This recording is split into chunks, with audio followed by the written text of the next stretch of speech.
All right, everybody. Good evening. I'm going to be here for a little bit. Brian is going to join us. He's actually doing other broadcasts at the moment, so we have a lot to discuss with you this evening. I'll let people get in here. This is recorded, so you'll be able to catch the restream. I've decided after last night's broadcast with Sean Pinner, which was really great, to go ahead and stick to the cans.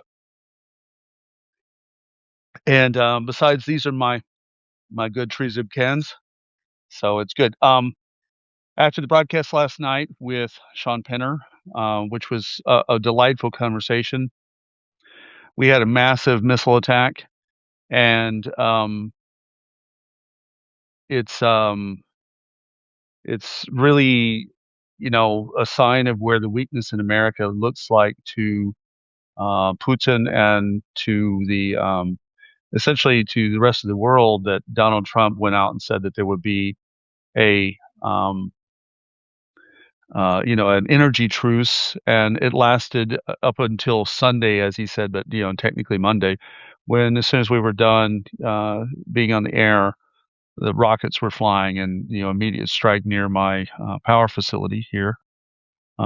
So they launched actually right over my position, no less. They launched a batch of um, Iskanders, Zircons, Ka-22s.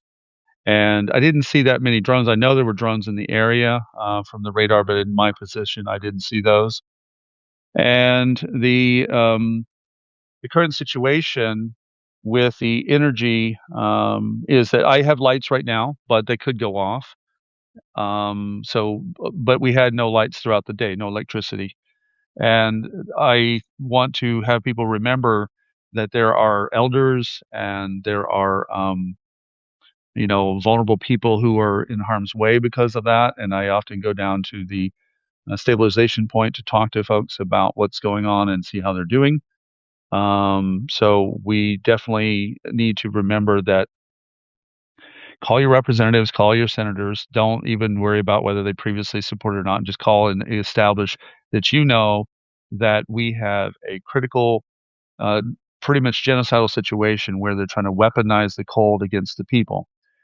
I want to thank our friends who are joining us.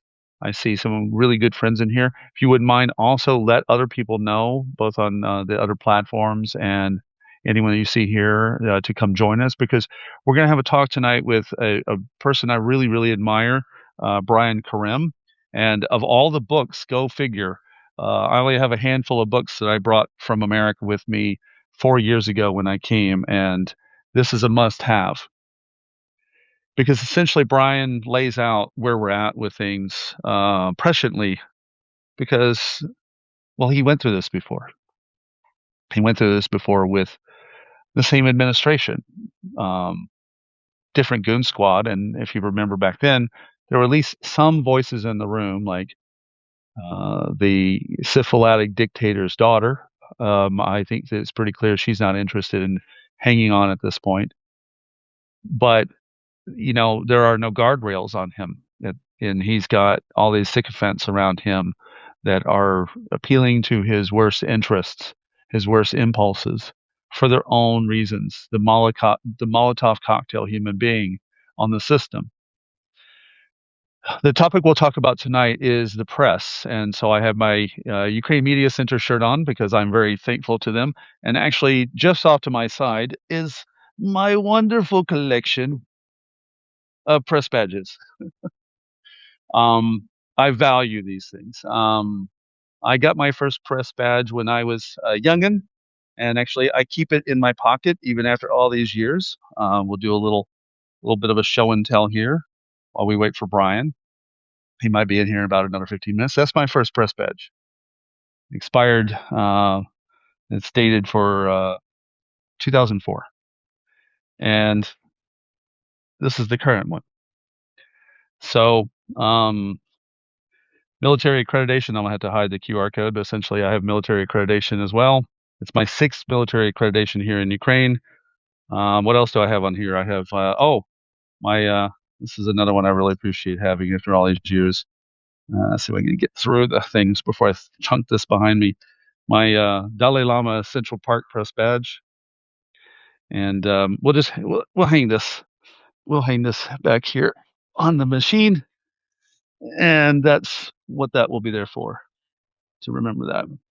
So, why does that matter? Because we're going to talk about Brian's press badge tonight. He went to court over that. Although we're going to cover a few things in repetition, I want to remind our friends that if you were to think about, as an American, how we got here, the First Amendment, most people jump to freedom of speech, and that's great. It's a very important one, but keep in mind that they took the time to write in freedom of the press. Of all the things you could write into an amendment, why was just freedom of speech not enough? Freedom of assembly not enough? Because there was a very, very elaborate system to control pamphlets, newspapers, and those who could control the newspapers controlled the narrative, controlled the resistance, especially, of course, resistance to power, King George III. It was also true in other parts of Europe. And one of the things I want to address tonight, which is why I'm glad that Brian will join us, is that we've seen this erosion way before Trump came into office. I started my press work in 2000, basically as someone who happened to have gear to edit. And George Bush was coming into office. But we were pretty well versed in the ownership laws that were changing, and especially how in the 90s, the Telecom Act of 1996 really got rid of the standard that we had been led to believe Congress was there for, with the breakup of Ma Bell and this idea that Congress was a check on corporate power. And corporations said, no, we'll just simply buy them. And that began a cascading problem that we now live with. We have less and less numbers of powers that control more and more of the resources. I'm an independent journalist. I'm directly funded by you. This is how we did things at KPFT when I was at KPFT.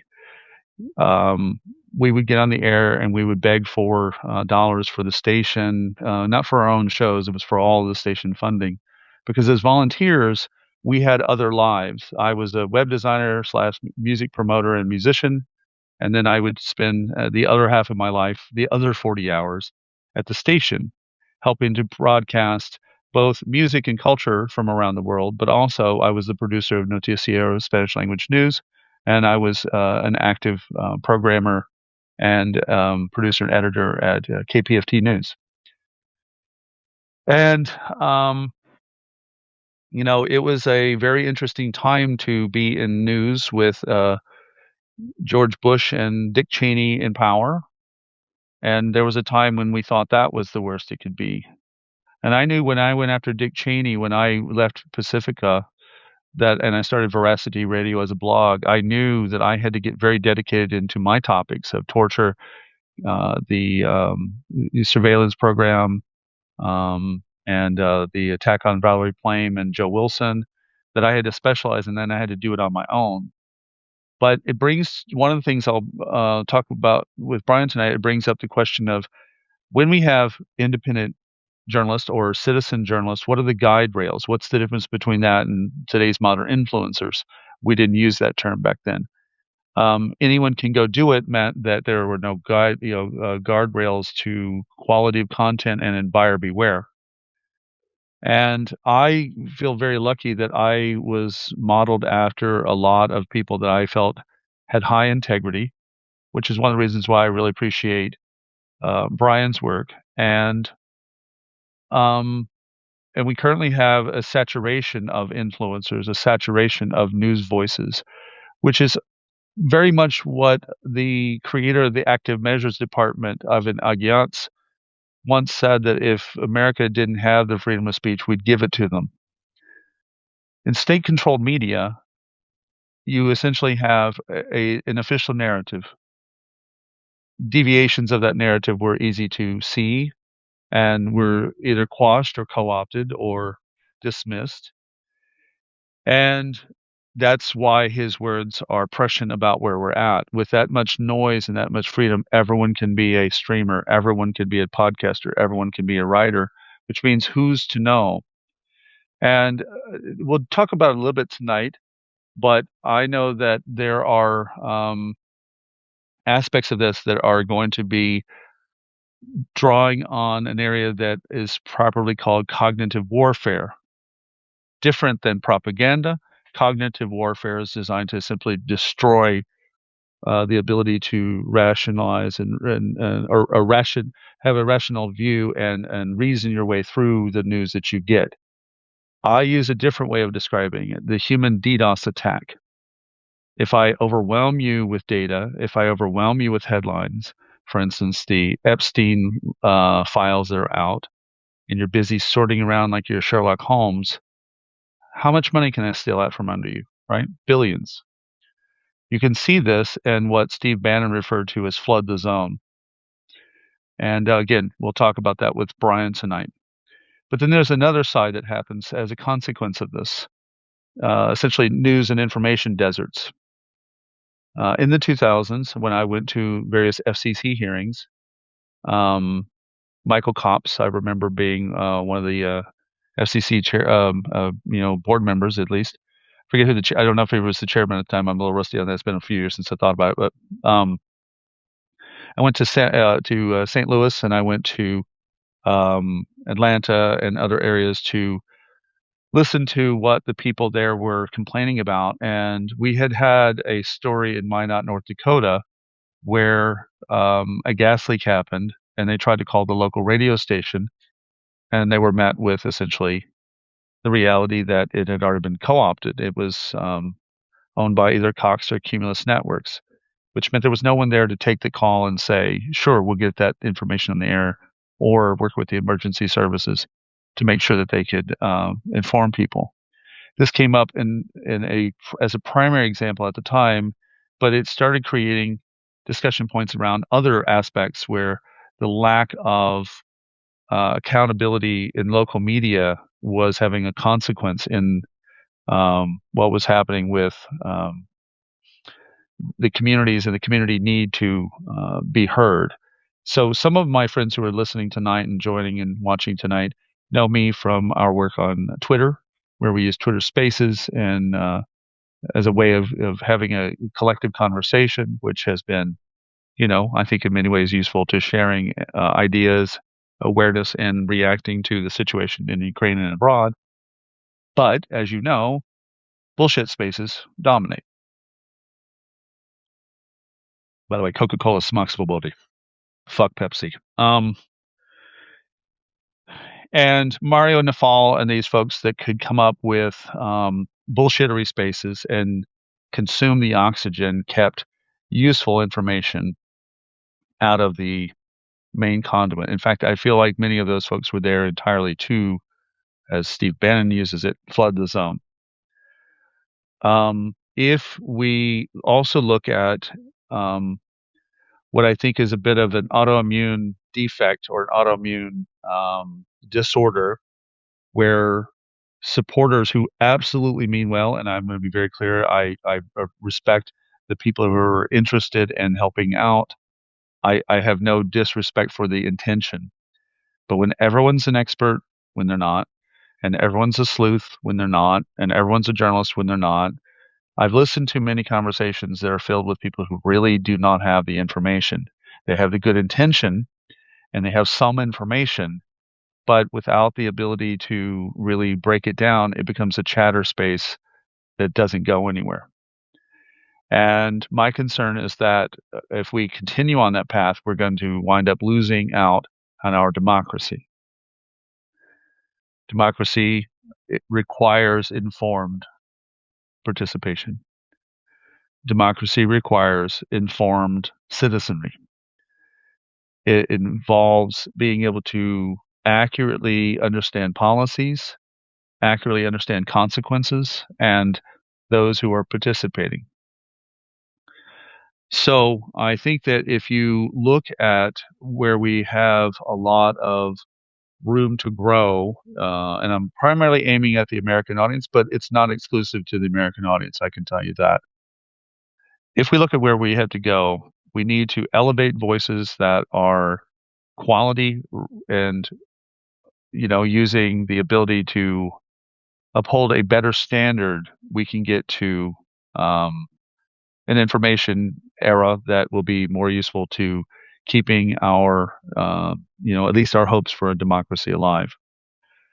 So Brian's going to be joining us shortly. I'm just, going to go through some of a little bit again the headlines that are happening, or sticking it to this topic of press until he arrives. I require your support as both someone who boosts out the work that I do, the articles that I write, the videos that I make. I have not been producing as many videos lately in Kyiv or in Ukraine because of, combination of the very difficult winter. And essentially, why film something no one's going to watch? There are a lot of videos that I filmed in the last 4 years that have shockingly low views considering the content. And when the content is viewed, I have not had bad reviews on the actual content. It's just that they're not being seen. I don't blame the people who are the supporters, because I know for a fact that both on Twitter and on Facebook there are people that are very dedicated to the pieces that they do see. When they see them, they appreciate them, they like them, whether it be a very hard hitting news bit, a a kind of a profile on a Ukrainian who's been through hell, or anything like that, or even the cultural stuff that I've done. When it's seen, it is well respected, and basically because I put a camera on the people in front of me. But if it's not seen, then what? There needs to be consideration of class action push to get FTC regulation on these, like Meta and these various platform ownership companies that promise us a social square, but then bait and switch and hit us with nothing but advertisements. And if you're a content maker, then you have to pay to be elevated above everyone else, when it's going to be a lie. I know I paid a little bit for Twitter for a while and wound up having, no real significant change, except for there were a few more tools I could use. But when you're not seen, and people would say later, I didn't even know you were doing that. And in my case on Twitter, I have 20,000 followers on one account, 10,000 on the other. Again, if you don't see it, you can't watch it. If I don't know something's on the menu, I can't order it. So the promise of X to go out and promote and boost based on paying the $8 a month is a lie. It simply did not occur. And further, I know people, when they canceled it, actually had a backlash, to have 20,000 followers and post vital information about Ukraine, and see that 5 hours later, no one saw it. Zero. Or I should say in the view count, when it's 20 views, with a 20,000 follower account, 20 people viewed it, but only nobody could interact with it, because you can't interact with what you can't see. On Facebook, it's similar. I was on the phone with a good friend of mine in Boston area, and she was very concerned about this problem for not just my post and content, but for other people who are activists.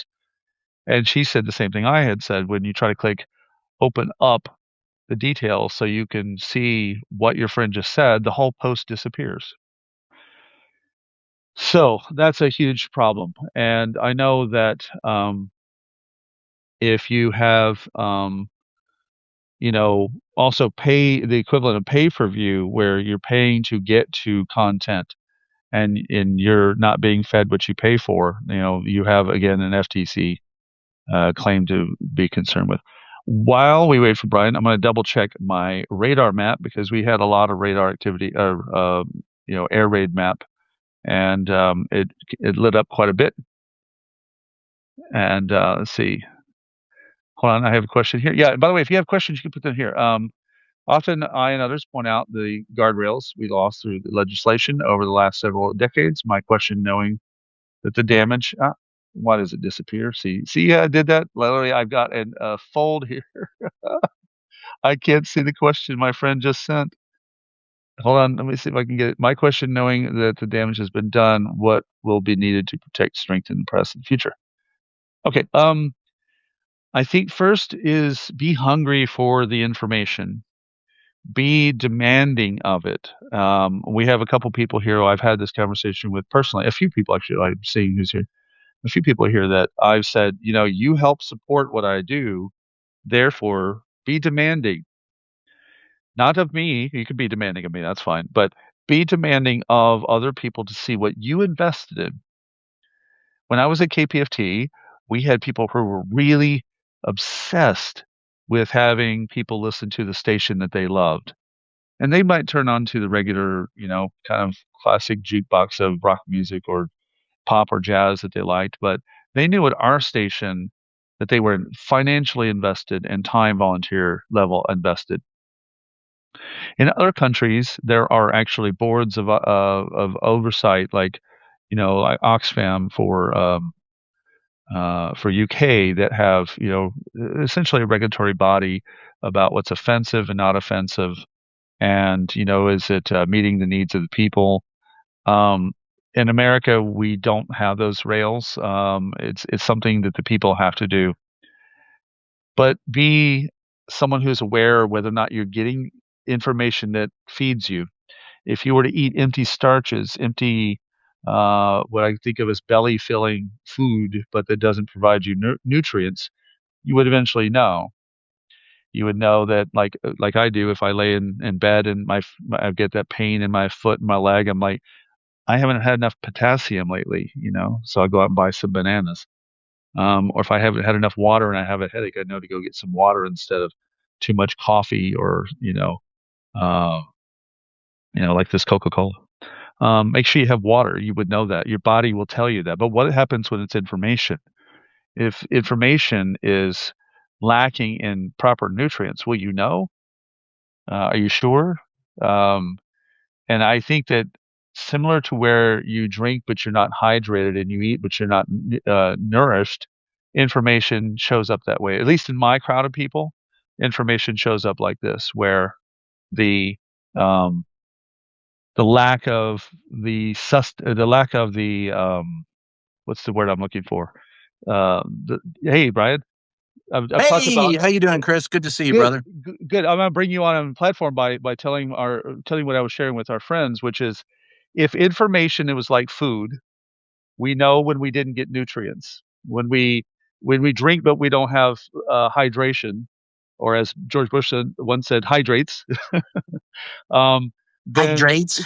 yeah, then we would have a sense that we were lacking something in the information stream or in the nutrient stream. So information like that, I'm telling them, when watching news, are they getting the quality that they require to make good decisions, to really be informed, especially in the saturation. So let me welcome you on with that by saying thank you for being with us, and again for our friends here. The book that I brought, the one of the only three books I brought from the United States, was yours, and Oh, God bless. it is a Bible of sorts to where we're at.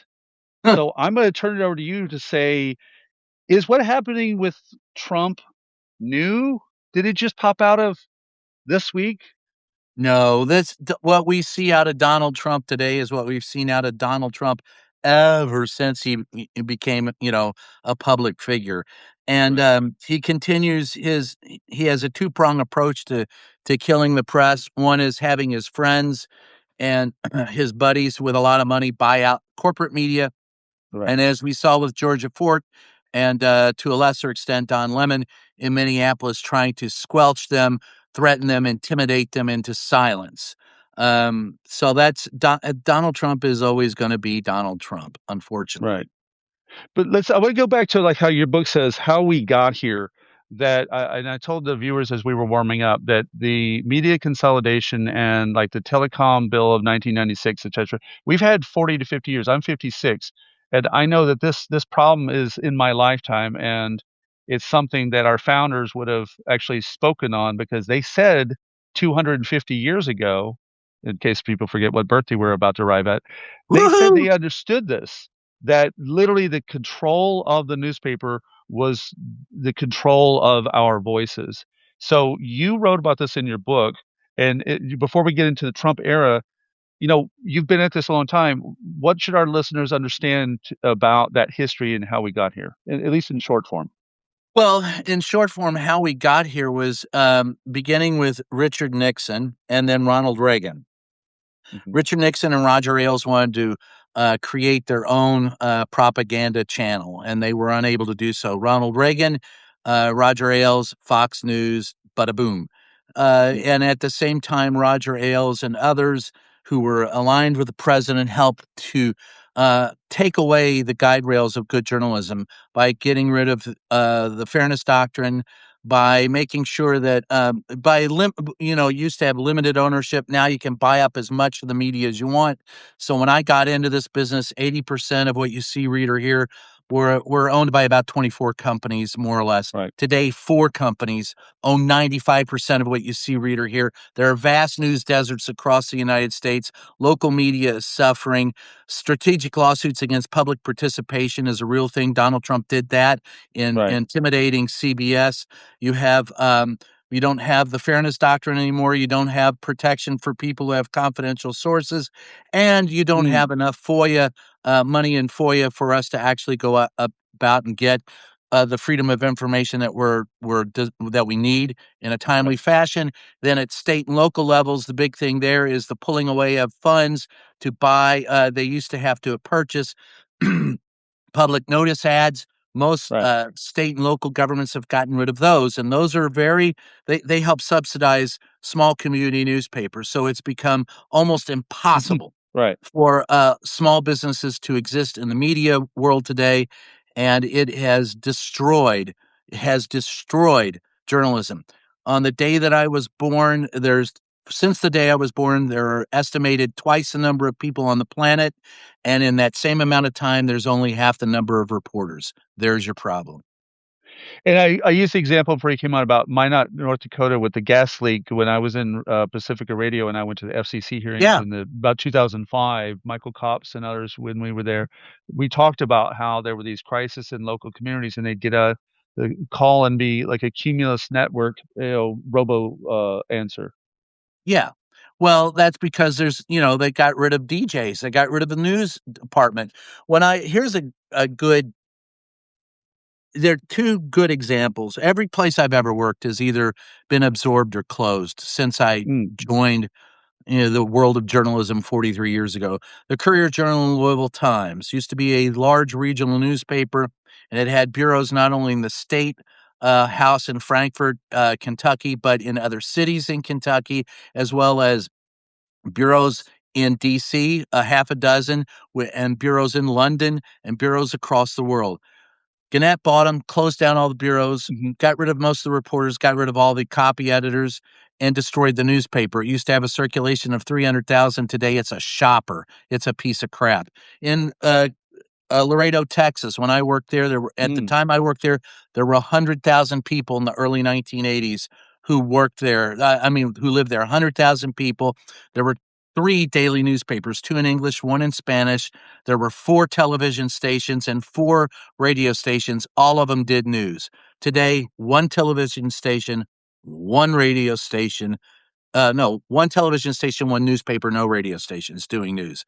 That's the problem. And today, instead of 100,000 people, there are nearly 500,000 people. You tell me that we're getting valuable, vetted Right. information. We're not. Well, also back to the Roger Ailes, I think about there was a great war photographer once that was prevented from going to cover in the Falklands, and when he went in to say why, Rupert Murdoch's like, "Oh, I have appliances to sell. I wouldn't Yeah. want to turn them off with war." And this was years. This is Sunday Times years before Fox News came about.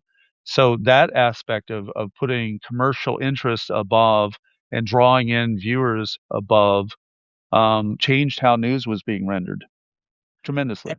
Well, the biggest problem in covering news these days is money. That's the Mhm. huge. That's everything is dictated by money, and I argue that if that's the case, you're being short-sighted to your own ends because the newspaper, television station, the news provider vetted factual information is Mhm. the coin of the realm. And if you don't do that, you're just playing to somebody's own informational silo, and you're not reaching a larger crowd. Now sure, if you play to that one informational silo, you're guaranteed a certain amount of money. Right. To grow, if you're really about the money, you might spread it around a little bit and do your job. Your ability to gain a lot of money subside, but over time you'll always have a base there. And Mhm. these people are failing and falling. They're just being bilked for whatever money that the owners can get out of them, and they're being closed. That's the problem, and it's not changed. It's only gotten worse.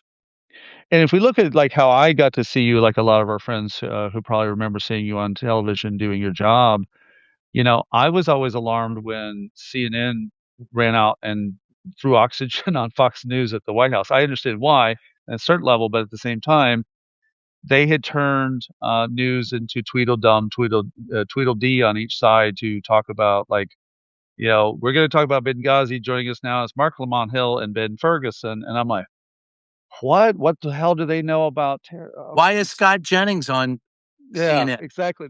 Because That's they one of want these someone to voices that speak get. from that end. I don't care. They're uninformed, they're malinformed, they're misinformed, and they spread disinformation. Why the hell would we give a shit about what he has to say? He has no what has been lost in journalism is the value of experience and the value of knowledge.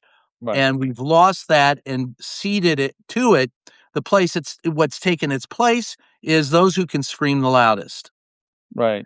So, what would Helen Thomas say about this panel of influencers that sits around Trump now, for instance, as an example?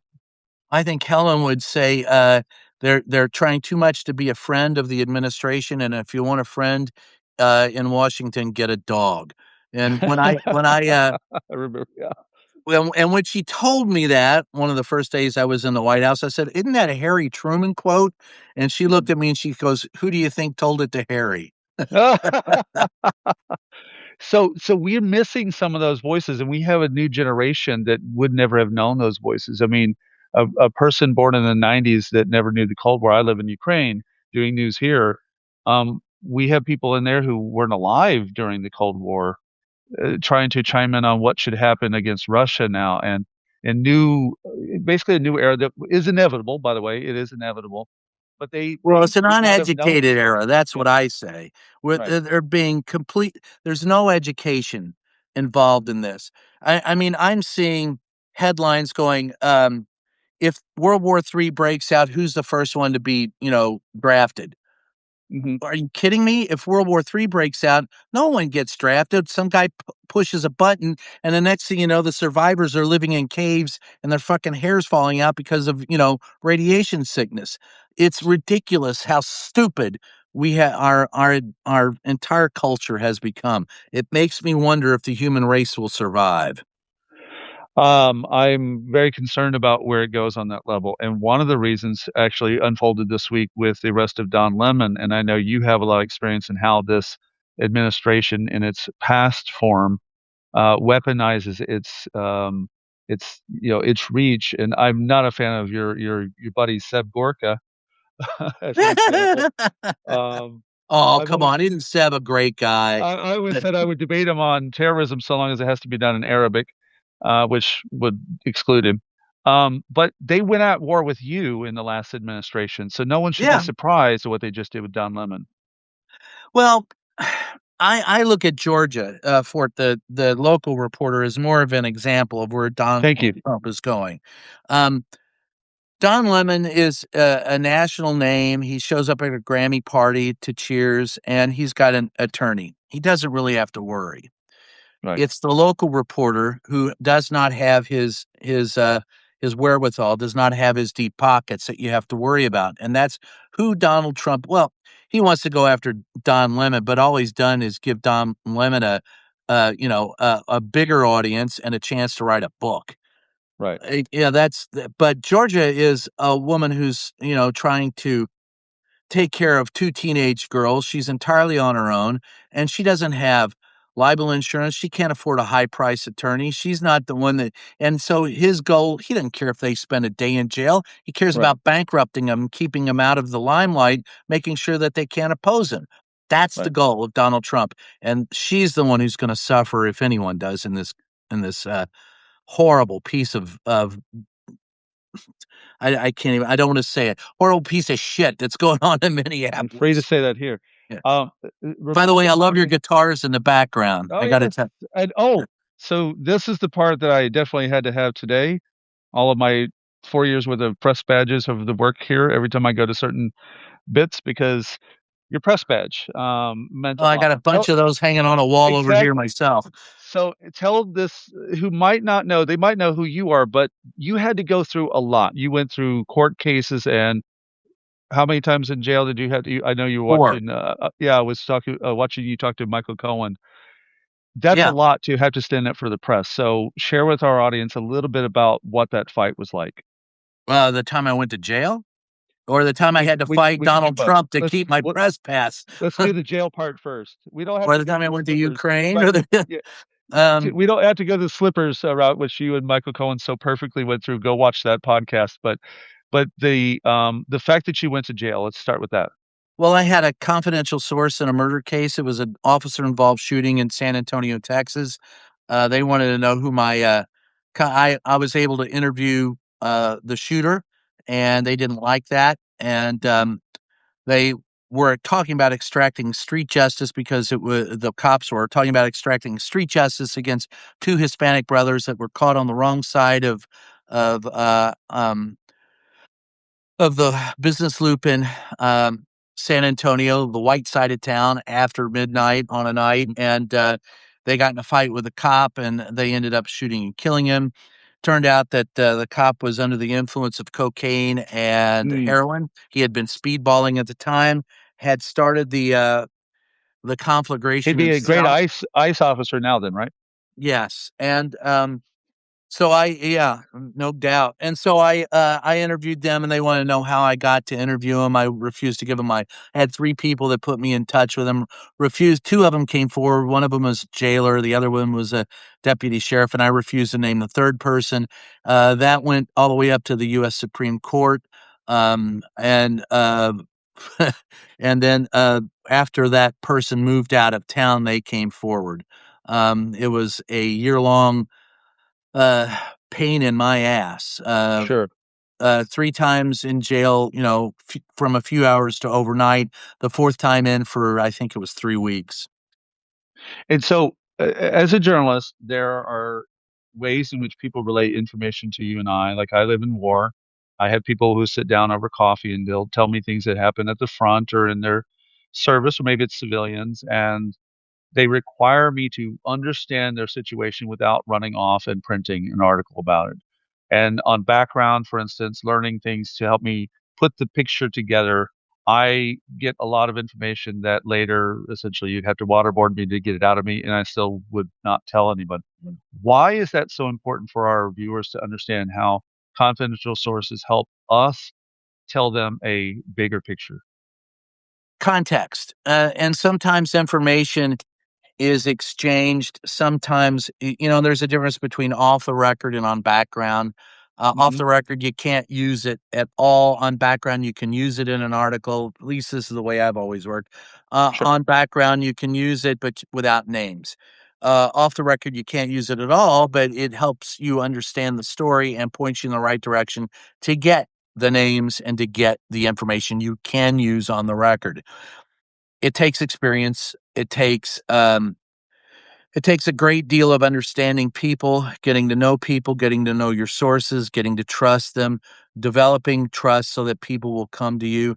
Um, I find that having gone to jail, people will trust me with information a little bit more because they go, "All right, this guy's not going to rat. He's not a, you know, Right. he's he's not going to squeal." So that kind of stuff it takes time to develop. It's very essential for knowing context of stories, knowing the background to stories, knowing the information that's missing from a story.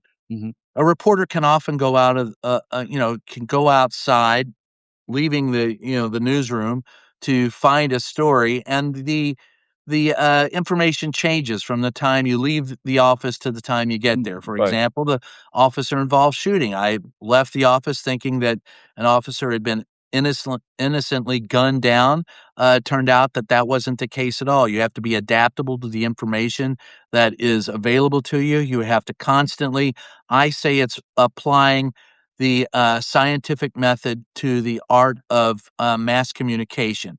So Mhm. you're always refining your knowledge. You're always refining your work. You're always refining the facts, and you need a variety of sources to do it. And that's the importance of And, oftentimes many.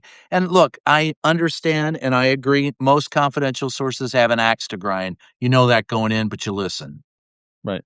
And so with this raid that we just saw go down last week, where the FBI went out and essentially seized a journalist's work, and gadgets like they will do. Why is that hurting our citizenry that need to know what their government's doing, or that conduit between the news that they get and the journalist that's now been seized? Well, the bi wait a minute. There's 2 questions there. Can you repeat them? Let me go through that Sure, no again. problem. So this case that happened last week, where essentially we have an overgrab of the government in a journalist's sources. We Yeah. want to know what your sources are, and they just basically did a full blown raid on them. And Um, and, that's the Washington Post reporter. Correct. Yeah. Explain to our viewers how dangerous that is to their understanding, especially in this administration, in this Well, it's con. dangerous in any administration. It's dangerous if it's a local police. It's dangerous if it's, state or federal. The danger is that sources will dry up and we won't get to know the true facts because, they always say our job is to, a lot of people say our job is to speak truth to power. I disagree. I think it's to speak facts to power. Truth, Mm, there's 3,000 different, religions, all with their own truth on this planet. And I'm not going to pretend to tell you what your truth is. Speak your mm. truth, but make it based upon accepted, vetted facts that we all can accept. So if I can't vet the facts, there's the first problem, and that is exactly the chilling effect of having anybody come in and raid my notes, raid my books, raid my computer just to find out who I'm talking to. What it shows is an incredible insecurity among those in government, and what it shows is that we are in danger in this country of losing one of the things that make a democracy possible, and that's a well-informed electorate. And if we have, I see some people trying to ask some questions here. Hold on. Let's see. Robert wanted to ask. I'll read it in here now. If you have an aversion to anonymous sources, articles, so I cannot assess the credibility of the source, what's your response to that? That's If a good point. Let me reframe it in a question. There are a couple of like Financial Times where literally the whole SOP is that you never know who brought that article together. So it's just the Financial Times said, and I'm on the other go. But who at the Financial Times said it? How do I know that you talk to the quality people I would know on that topic myself as a journalist in this? And I don't know. So I understand a little bit about the concern in the audience. So to answer his question, how are those anonymous sources, um, when there are in articles, how can um, the reader assess the credibility in between? Well, you have to assess the credibility of facts. My rule is for every anonymous source that I have or unattributable source that I have, there better be some factual information that I can impart upon readers or viewers that isn't a part of, most of the time I use, and although I've gone to jail for using confidential sources, I use those sources to find the information that I can put on the record. I try not to use them as primary sourcing. I try to use them to find primary sourcing. Usually the best The best confidential sources are going to provide you with the information that you need to verify it. What you are protecting, they are whistleblowers, and you protect their who they are, so that you can bring forward the information so that they don't get um, caught up in they have a right. Well, they used to have a right. The Espionage Act changed that, Mm, and Obama right. did it, and all presidents have done it, going after whistleblowers who just don't want them to give you the information. It's the information that's valuable, not who provided it.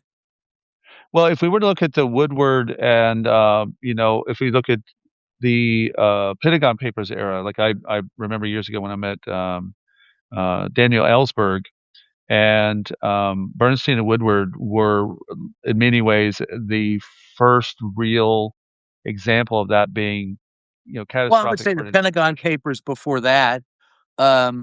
and there have been H.L. Mencken had really good Hmm. sources. What Watergate was probably the best television moment, the best Hmm. movie moment of reporters using confidential sources. But the entire Pentagon Papers were based upon confidential Right. sources. Before that, uh, I mean, Walter Cronkite, when he came out and said, based on what I've got here and what I've seen, the war in Vietnam isn't tenable. There were confidential Mhm. sources used in that. There was video that was given in that documentary. Mhm. Before that, it was Edward R. Murrow who used them exclusively when he went after and then put his ass put McCarthy on to put him on the hot seat and interviewed him. But Right. some of the information they had was provided to him confidentially. Confidential information has always been used in journalism. It's when it's used most effectively, don't know it's been used.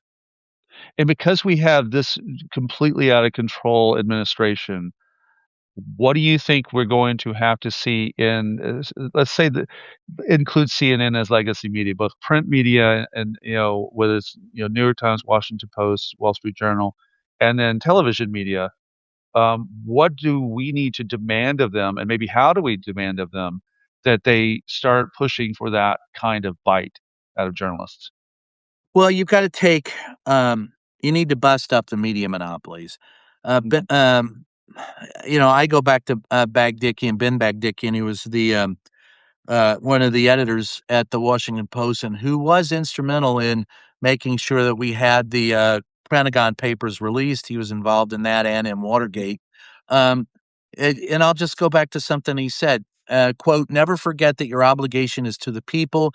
It is not at heart to those who pay you, or to your editor, or to your sources, or to your friends, or to the advancement of your career. It is to the public. He also recommended the diversification of ownership of media and the implementation of strict guidelines in gathering information. What it takes to get us to steer in that direction is to take the money out of the equation and bust up the media monopolies and adopt limited ownership parameters for those who own media, and to give tax breaks and loan tax incentives, tax breaks, and low interest loans to small companies that are involved in journalism, so that we can grow it. Because the bottom line is, the very spine of journalism, the very heart of journalism, is community journalism, and we're failing. Every big national story that you've ever seen started somewhere at a local newspaper or a local Mhm. radio station or a local television station. It was local before it was national. Well, being local, I can say that I'm seeing something kind of a bit inspiring on this platform, which is the people that used to be hired from those networks like MS Now and CNN. They're on Substack directly talking to the people and bypassing those producers and the editors that don't call them anymore, or bypass them because of they dared challenge the power enough to be inconvenient to the owners at GE or Warner, And I say that's Paramount. good, as Yeah. long as I get tired of people disparaging legacy, or I call it corporate media. I get tired of them disparaging what we've done, and I'm all for I'm on Substack. I'm an independent reporter as well. but you're not a journalist or reporter unless you've had at least an editor look over your shoulder, is my feeling. And Right. someone who's gonna call you on, "Where did you get that quote? How did you spell that name? Where did you get Amen. that fact?" Journalism is a cooperative and collaborative effort. It isn't just the guy with a byline or the talking head. You know, Don Lemon, God love him, was a talking head for CNN. People Right. brought the stuff in, he did his show. Right. The reporter is the poor SOB who's got to go out there and gather the information, working with the reporter, getting hassled in the field, the one who goes to the war zone, then it brings the stuff back. And an editor looks over their shoulder, in many cases, more than one. So by the time it makes air, I mean, I could not in local television in the 80s and 90s, I couldn't have something on air until it went through a producer, an editor, our showrunner, and then the news director. And And then eventually the legal teams. well, that depends on what most of the time, not the legal teams. But if there were investigative reports, yes. But on the daily, just for the daily show, it was usually left up to the managing editor, the showrunner, the managing editor, and the news director, who had, pretty good knowledge of some of the basic facts of law. Who would say, "Oh, that's libel. We're not going to put that in there." Or yeah, so, but all of those have to be adhered to because again, it's the scientific method applied to mass communication. And so you have to have other eyes on it. And the peer review process that you have in science is an editor Right. in journalism that you need. I'll use a personal example for our viewers on a small scale. At KPFT News, ours was Renee Feltz, who eventually went to work at Democracy Now! And Renee was a militant with the blue pen. I would go in there with copy and go, "Here's a thing from the environmental report we did today. I went to this briefing, and and whose conclusion is this? Is that yours, or is that someone else said that?" And I was new at this, so she would send me back to the drawing board of, "You need to go back through the materials. I don't need your conclusion. I need to see it from within the facts themselves, not what you thought was happening." Okay, and I didn't understand that at the time. I was a new guy. Went from editing position in audio to trying to be a journalist, to help out. And I learned over time to also think like that. Let the facts speak for what's happening in front. And second set of eyes, do I have it right? Yes, you always have to have a second set of eyes so that you and look, and like I said, you adapt and you one of the big things we need to do is correct our errors in real time, correct our errors when they happen and admit that we made an error. There's nothing wrong with making errors. We're the first draft of history, not the last. So you're Right. gonna, it's like, all right, three people said this. Oh, well, wait a minute. In the next, we've got five people saying this, and one person who saw it from the other side of the fire said this. So as you gather facts, you introduce them to the narrative. We've given up on that too because we believe that admitting that we didn't have all the information the first time around somehow indicates that we're not doing our job, and that's not the case. The viewers are really being inundated with influencer level media a lot now. Guy on street, especially with the protests that happen in Minneapolis, et cetera, where we have someone out there who's a field voice. What I want to ask when you came in, what I want to ask our viewers to start thinking about is the nutrients that provides them. Are they really getting this? What do you think they need to start doing with their viewing habits to get this level of quality out of it? Critical thinking, Mhm. without a doubt, that you need to look at things, and if it ask yourself that, I've mentored a lot of reporters. They'll come to me and go, "This is what I think." And I go, "I don't give a shit what you think. I barely care what I think. What do you know?" When you read, when you listen, are you listening to opinion or are you listening to fact? If it's a fact, who's citing it as a fact? Is it an eyewitness? Did you see it yourself? I take eyewitness reports very seriously. And, objectivity is subjective. So definitely everything that you see, read, or hear that they tell you as a fact is questionable. But the biggest thing, if you think that it sounds too much bullshit to be true, chances are you're probably right. So double down on on trying to figure out what the facts are. When somebody tells me Donald Trump ran naked across the street, okay, I got to check that one out. Let's just Right. Well, confirmation bias, for instance, is one of concern because I think that we're saturated with confirmation bias issues. When you were talking to Michael Cohen the other day, you guys passed the Czech hacker story, and I was on that case for my old job as a book researcher, where it was during the 2016 election. That dossier was floating around late September, October 2016. It did not go public until January, and there were plausible, like highly plausible items in there. For instance, I do know as a person who's studying hackers that there were Czech groups that were, although Czechia would be against Russia in some level, but there were hacker groups that were ambivalent, which means it was plausible. But once hard testing it didn't wash out. And yet we have a whole bunch of people eager to find every morsel that fills their appetite for he's bad, he's terrible, I win again. What are the consequences of too much of this confirmation bias? well, the consequence of that is facts, which is what I maintain this administration and what many politicians want to constantly question the facts and to have nothing that is settled as being factual. That way, they can convince you that their bullshit lie is real. Reality is something that we share, not something that Donald Trump invents out of his head.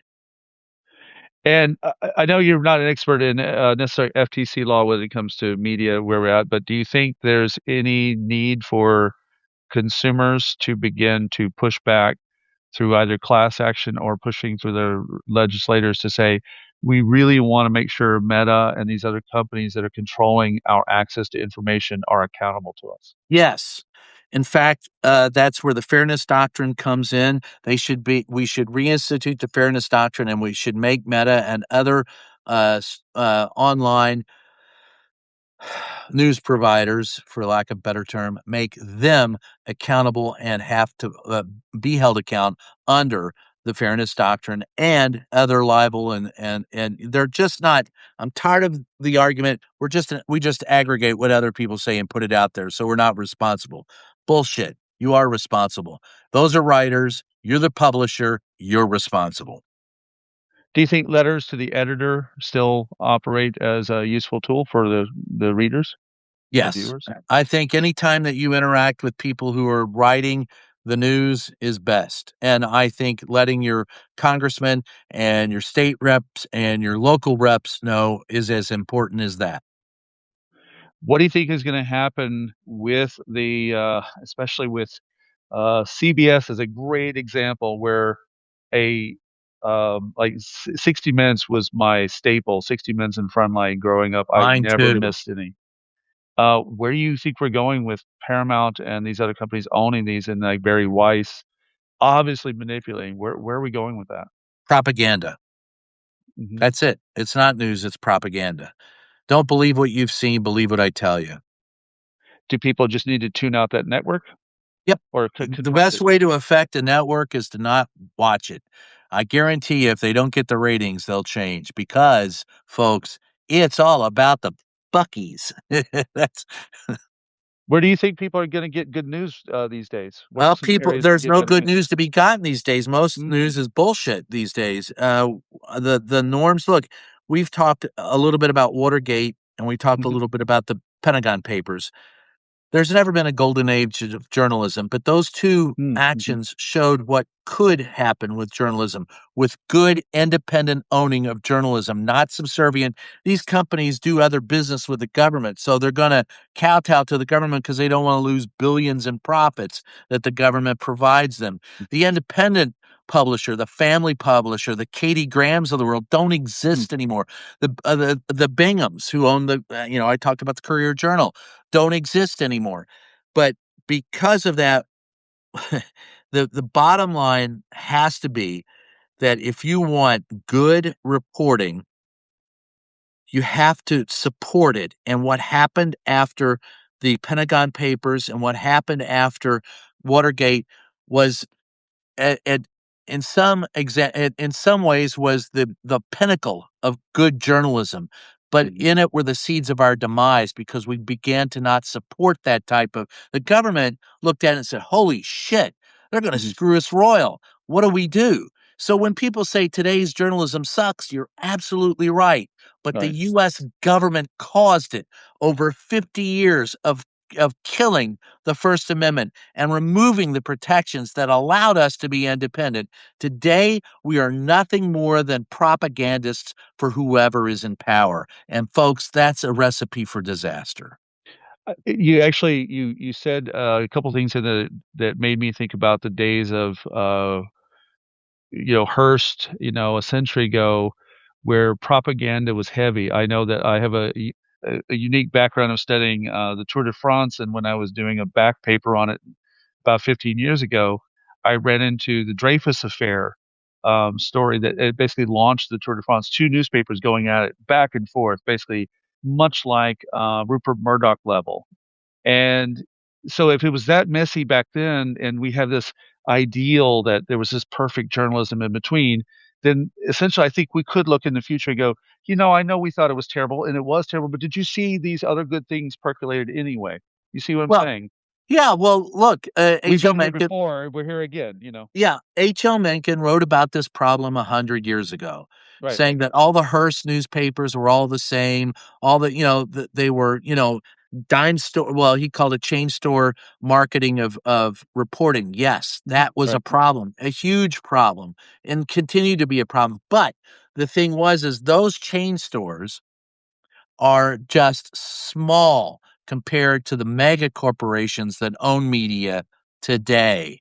The Hearst newspapers were Hearst. They were owned by Mhm. Hearst. Yeah, some of them were trash, but they owned what, 10, 20 papers?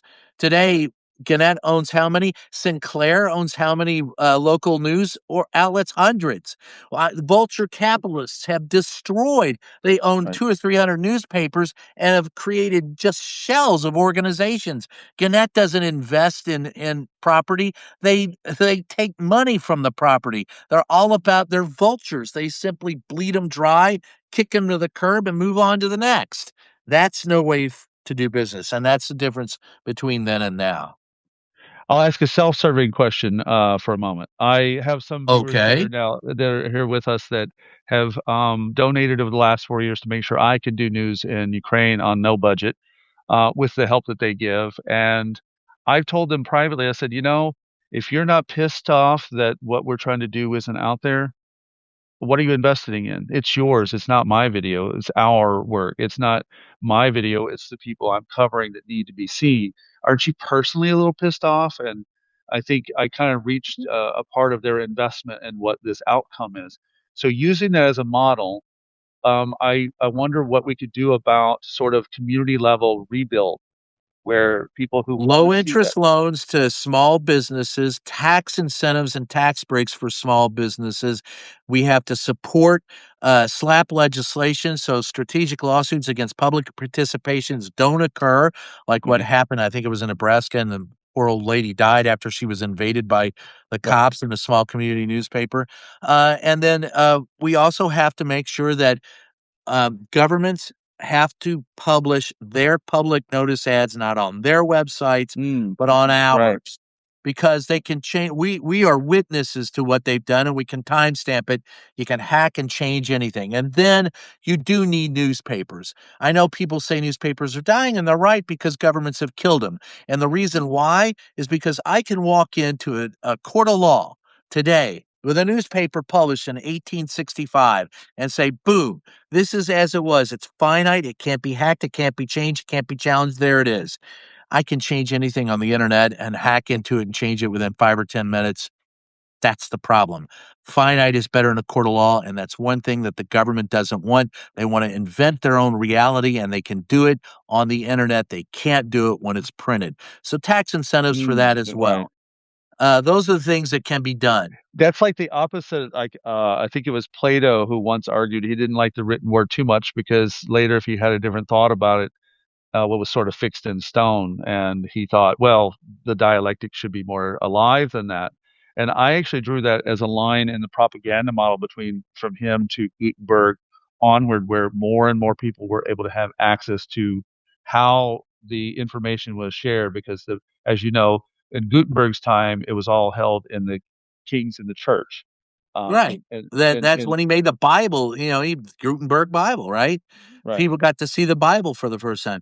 Well, Aristotle's a pretty bright guy, but he couldn't anticipate the internet. So I would say that Good point. I still support the printed word, and I believe it's valuable and it has merit.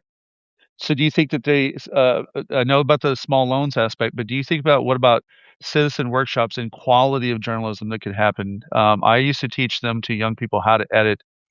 I would say we would teach them to go to their elders in the community, their grandparents, their parents, and say, what was it like when you first lived here? And they would take notes down, they'd come back and share.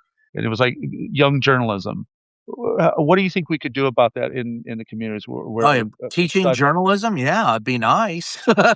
That's what you're talking But about is a journalism community, class. yeah, yeah. But at a community level where people come to community participation instead of just showing up with cardboard signs to protest, that they could Well, start, yeah, yeah, I think that's very I think it's viable. I think it needs to be done. yeah. I want to thank you for joining us. I hope you come back because we got a Sure. long season ahead till midterms. And the phrase I was talking about with our viewers before you came on was cognitive warfare is where we're at, human DDoS attack of information. And we need your expertise on this. Well, I'm wherever good guitars are, so I'll be with you, brother. There it is. Nick Do you Simpson, play? thank you for. Oh yeah, that's what I did to college for, and I didn't go to college to go be a war guy or And technician. what do you play? What kind of music? A lot of jazz back then, a lot of fusion stuff, but I'm also classically trained on sitar and tabla, so I have sort of a mixture in that area. In fact, I could sit down with an Indian teacher and he could relay melody faster than someone doing augmented six chords and the jazz stuff of Coltrane. I'm rock and roll is good for your soul. That's it. Now, That's it. do you know where this originally came from? No, tell me. Okay, do you happen to possess a copy of the Beatles album Yellow Submarine? Oh yeah, of course, yeah. Look at John LP in the no. back. Do it. Ah, yeah, yeah, yeah. That's where this comes from, Yellow Submarine. So, I really appreciate you a lot. And again, thank you for joining. And there's a reason to our viewers, I've said that I brought this with me because when I came back to deal with war, I needed to have the equivalent of a Bible with me. well, God bless you. I So, have where are this. you in Ukraine? I'm in Kyiv, and I also have Finbar O'Reilly's book on his work, being a fantastic photographer, and the work he did. And I need this because the noise here is also intense. We have um, we have a government need to get its word out, and I have to avoid being caught up in what we call the Stephanie cheerleader mode of yes, yes, it's all perfect, and Ukraine can't lose, and um, again, like Well, journalism says, step back and go, wait a minute, what's the truth? Not what do I feel? what are the facts? What What are do the the facts? facts say?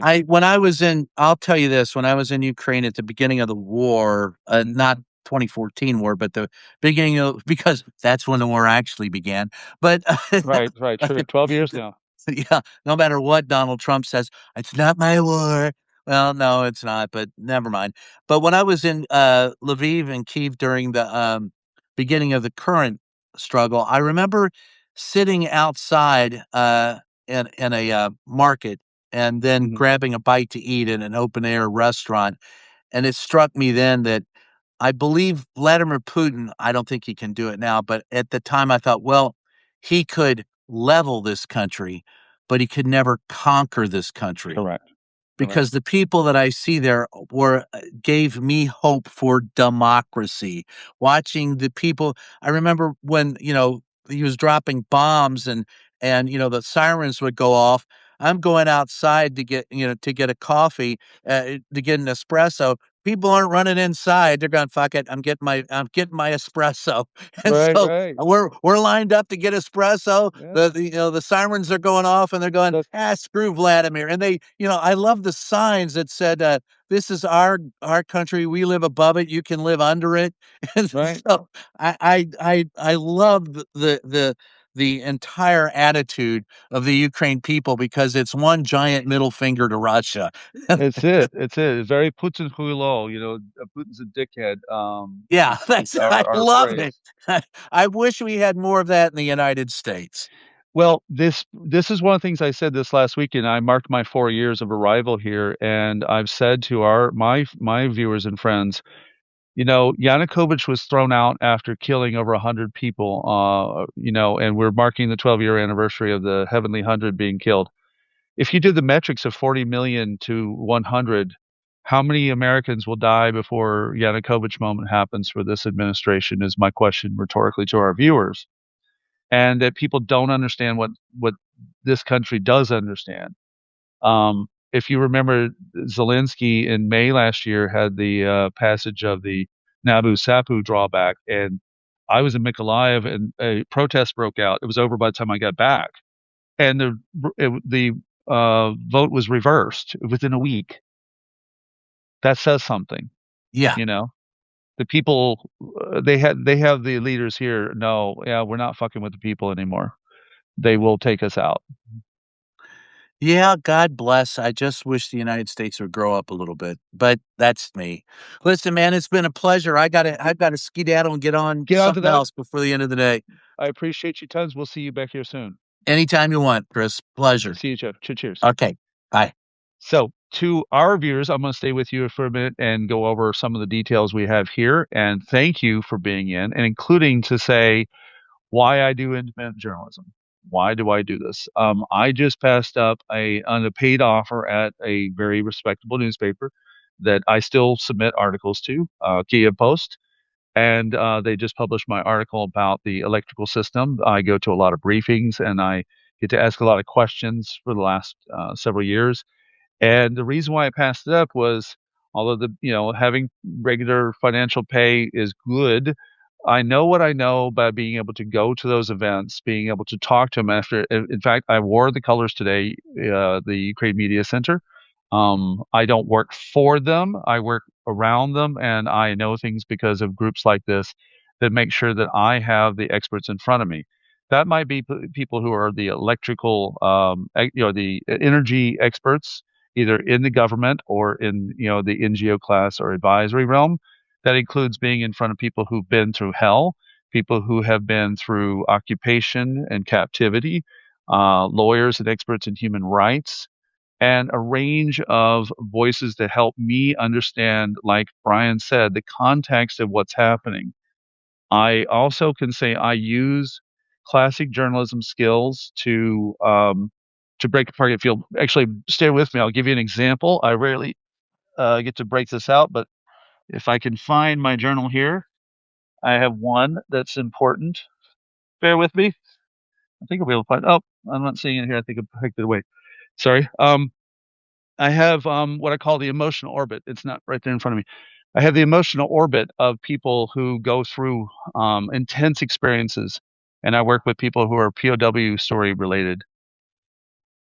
And there's a deeply held set of beliefs in what's going on in their lives, and I've had to use real journalism to help deal with what I call the emotional gravity of those situations. And I'll use one example where a mom says, well, the government is not doing this and they don't want to do this, and there's a bias this way and it's affecting my case.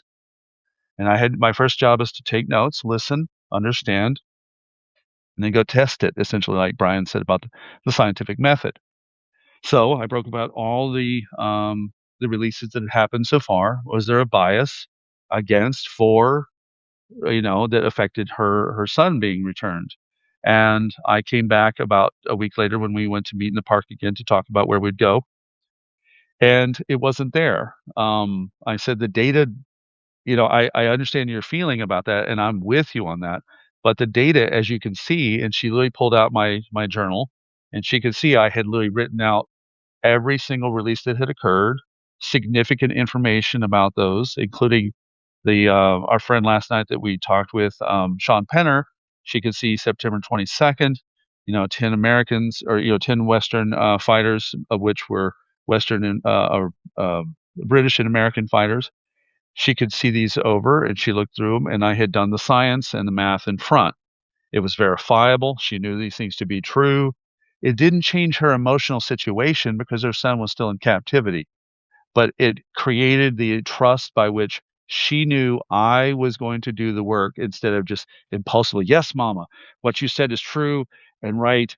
The government doesn't want to help this group and doesn't want to help that group and repeat what she felt. That's not my job. My job is to find out what the truth is. And sometimes the truth is counter to our belief system. I really love that part. It's an epistemological issue that we were talking about confirmation bias earlier. And if you consider that confirmation bias can kill and that confirmation bias can strangle, then you start not wanting that. If I had facts that said the the Biden administration thinks XYZ or the Trump administration thinks XYZ, and I accept it because I have a strongly held belief about them, and the science doesn't show it, the numbers don't show it, then I've failed. I've started to engage in confirmation bias and propaganda. And it's been a very, very good exercise in 4 years of insane, rigorous discipline to stick to what the facts show. And along with NatSec Media, which I run, natsecmedia.com, which is not simply myself, by the way. I compliment Andy Brame doing the Hospitaller story, my work with Alex Solobaka on the stories that we did in the Transfiguration Cathedral, and in Savency and the sapping trainings. Like, I've always worked with other people.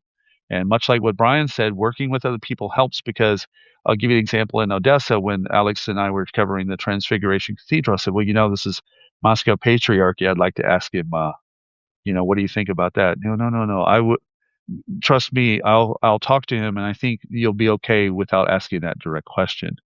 Okay. He was correct. By doing the job in a straightforward way without coming like, hey, there's a thing, it's the Moscow patriarchy. How do you feel about that? The way I was approaching it, um, which I think there's a valid question there. He was right. In the end, we got something much better. Not being in the emotional shock jock category of trying to manipulate people, who have been through trauma in order to draw viewers. I understand it on some level. There are people who argue that the emotional impact of this story will draw more support. That's true. But then there's a side where you're doing it injustice by doing certain aspects of this. And this is an area where that's being hard tested like a crucible between bullshittery and telling the truth. And only truth is going to set us free. So I've done rigorous work on the defense systems that are used to save my ass. For instance, like last night when we had the missile attack, I know what systems are deployed. Maybe not precisely each time that I see things, I don't necessarily need to know that, but I know not only what it is, how it got here, who's paying for it, what district is it paying for it. And if you look at my Substack posts, you'll see me breaking apart these realities in front of us to say, which districts like Lance Gooden in Mesquite, Texas, voted against the very things that help both the United States military for defense and the defense here? If I were just to listen to people who are angry, and I'm going to exclude, the Ukrainian side only because it's one side, but the outside chatterboxes that fill up YouTube, fill up Twitter Spaces, fill up, different outlets, if they're not rigorously tested, then we're failing. And I have found catastrophic errors in our understanding of what's happening in Ukraine. And then similarly in the situation in America, they come from this lack of factual discipline. I don't find that luxury available in my work. I worked in studying counterterrorism for 12 years. And you'll see that, like, Washington Post quoted me, Drew Harwell, when I commented about how everyone rushed to identify a shooter, rushed to identify an attacker when it was a mystery. And I knew, wait a minute, there's something, like, it's not there yet. There's not a solid fact there yet. We just saw this with the Jonathan Ross naming. There was another, well, actually two names out there, but there was one name for a while that was all over Twitter. It was all over Reddit. It's this guy. And they were certain that it was that guy. I said, hold on. We'll know.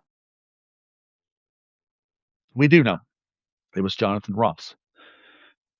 Who are the guys who shot Preddy? Well, we'll never know because they're hidden. Wait a minute. Patience. You will know. And you do know. You do have those names. This level of really wanting to get the truth instead of getting a satisfaction is what I'm hoping we can convey tonight. If you really want to make a difference, you have to know what's true. You can't just know what feels good or even satisfies an anger. And we referenced the Michael Cohen, Czech hacker story. We can reference the, Donald Trump PP tape, and there's a lot of those things we're going to cover tomorrow night when my guest will be Craig Unger, and we talk about the rise of the autocratic class and Trump's absolute fascination with Russia. I hope that you'll join us for that, and I really implore you to follow this account. Follow me here on Substack. You can follow me also on Twitter, etc. But here, I'm going to be doing a lot more work. I'm going to be bringing some of my wonderful friends to share their experience and their wisdom with you. And actually, your feedback really matters. When I go sit at the Media Center Ukraine or Ukraine Forum, or if I'm at the front with the guys testing drones, what you say to me, what you ask, and what you chatter about is in my mind. And why does that matter? Because independent journalists like me are closer to you. Did you know that there are people that work for certain newspapers, whether they be photographers or journalists? I can't invite them easily on as guests because there's a contract. In order to get them to come on, I have to go fill out a request form, and they're friends. I can literally sit down and have coffee with them, and they'll do that, but I can't literally bring them on without brokering through, a support system that is designed by contract to prevent that. So I really enjoyed that for the last almost 4 years. I've been able to dynamically work with people who are genuinely interested in finding out information. Examples being when people were saying, what's happening with the kidnapped children? I can ask not just simply the media center, but I can directly call some of the folks like my friend Katerina Reshevska or the 5 a.m. Coalition, Media Initiative for Human Rights, Zmina Group, and say, can we meet together and can we have a briefing that says, where we're at and what people are doing? And especially like at that time, it was about the Yale database for kidnapped children.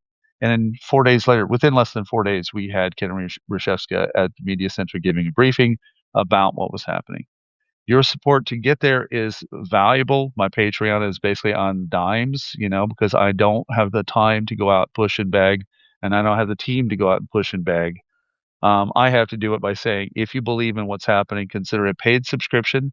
I'm going to always make sure the posts are open. I've always done that over Patreon. Same thing. Everything I was posting over there, which I just think that side's dead. So I think Substack is more dynamic for us to be seen and heard and share. But I'm going to keep those items open because the information is not to be siloed. It's not to be locked off. I will never do that. I don't believe that that's useful to anybody. But in order to do it, in order to make sure it's not on the shoulders of a few people who do get that, some of which are actually joining us here right now, I do need your help in being able to do so. And one of the ways, if you don't have funds to do so, like I'm in the same boat, propagate. Don't just like items. Propagate it, recycle it, send it to someone else, but also be involved. Say, I want to know a little bit more about that thing you talked about. You could message me. I pretty reliably get back to people.